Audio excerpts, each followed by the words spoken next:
Hello everyone, my name is Meenakshi Sahithi Golla. Today I am here going to present Info 5709 data visualization and communication about COVID-19 data analysis. These are my contents. There are problem, motivation, how to approach us, what are the results and what is my future work. First of all, what problem? Understanding and addressing the effects of COVID-19. It is a highly contagious respiratory disease which is brought on by the SARS-CoV-2 virus. It is the issue at hand.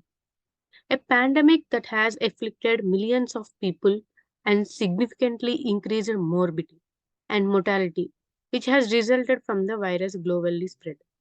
Controlling the virus spread, handling the healthcare system, enormous workload, and limiting the pandemic social and economic effects. These are the challenges. Coming to the motivation, a serious it is a serious global health disaster. The COVID-19 pandemic has affected healthcare systems and economics and the culture all over the world.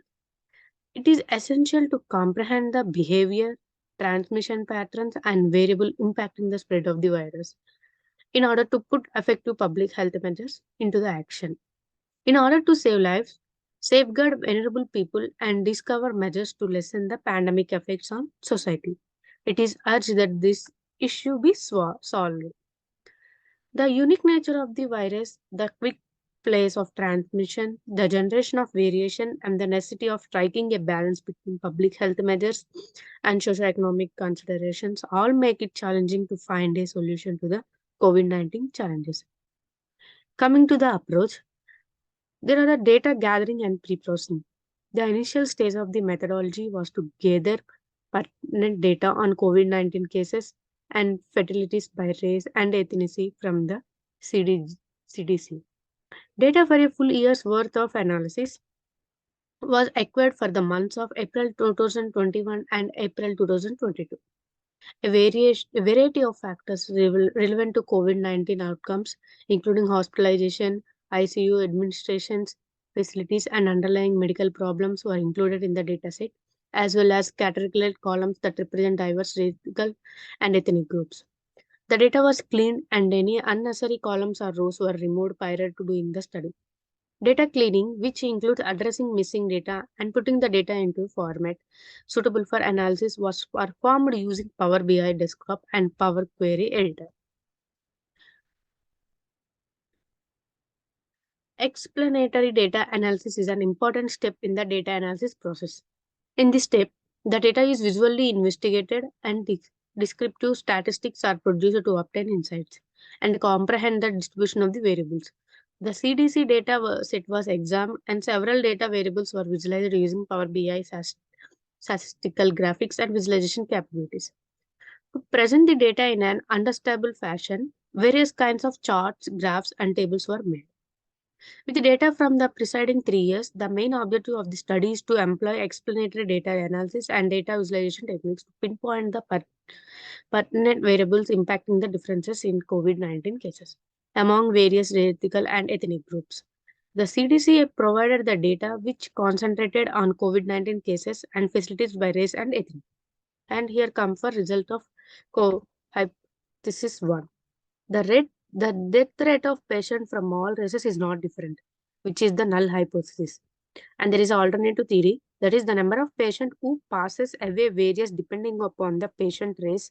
The clustered bar graph shows that only 13 white patients and 9 black individuals have passed in from COVID-19. There are 27.52K patients in all, according to the dataset. The percentage death rate of people of whites and black race was computerized using Power BI DAX to provide a point of comparison. According to the table, the mortality rate for white individuals is 0.06%, while it is 0.2% for black. For other racial groups, no deaths have been noted in this dataset. There is some variance in this percentage, but is not enough to refuse the idea. As a result, Neither the null hypothesis nor the alternative hypothesis can be concluded due to the lack of sufficient evidence. Greater participants in the study who are not white will give the analysis greater weight.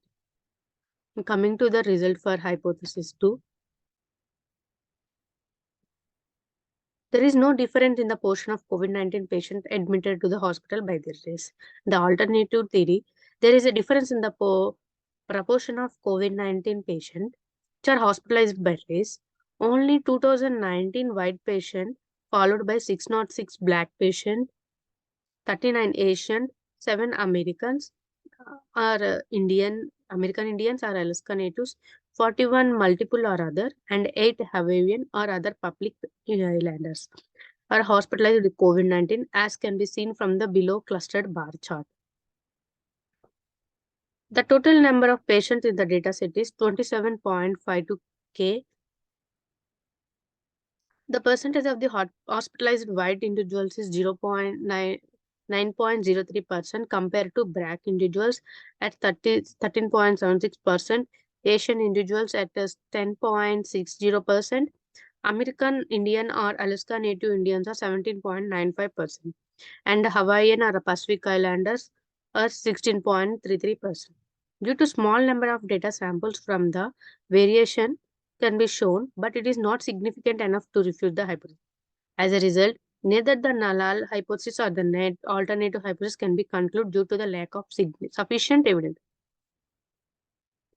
Coming to the hypothesis 3, according to the table, 83.38% of white individuals, 90.89% of black individuals, and 100% of American Indians or Alaska Natives have underlying illness, and 100% are Hawaiians or other Pacific Islanders. Due to the small number of data samples from the Black, Asian, American Indians or Alaska Native, and Hawaiian or other Pacific Islander races, variation can be shown, but it's not significant enough to support the hypothesis. Coming to the hypothesis 4, according to the data, there is a 1.47% of the whites and 1.93% of the blacks, and American Indians or Alaska Natives are 5.13%, and the Hawaiians are 2.04%. The both data sample from the Black, Asian, American Indians is possible to detect variation, but is not significant enough to support the hypothesis. Because of this hypothesis cannot be proven false, but there is also insufficient data to support the alternate hypothesis. Coming to my future work, if equal sample sizes are chosen for each group, the data can be analyzed more extensively. More variables will be included in the datasets, which will be enhance the hypothesis because various relationship between the variables can be established. To enhance data analysis, a research institution can be arbitrarily select a population and preserve it just for comparison. The CDC focus its efforts right now on counting the numerous illness and facilities that are there. Thank you.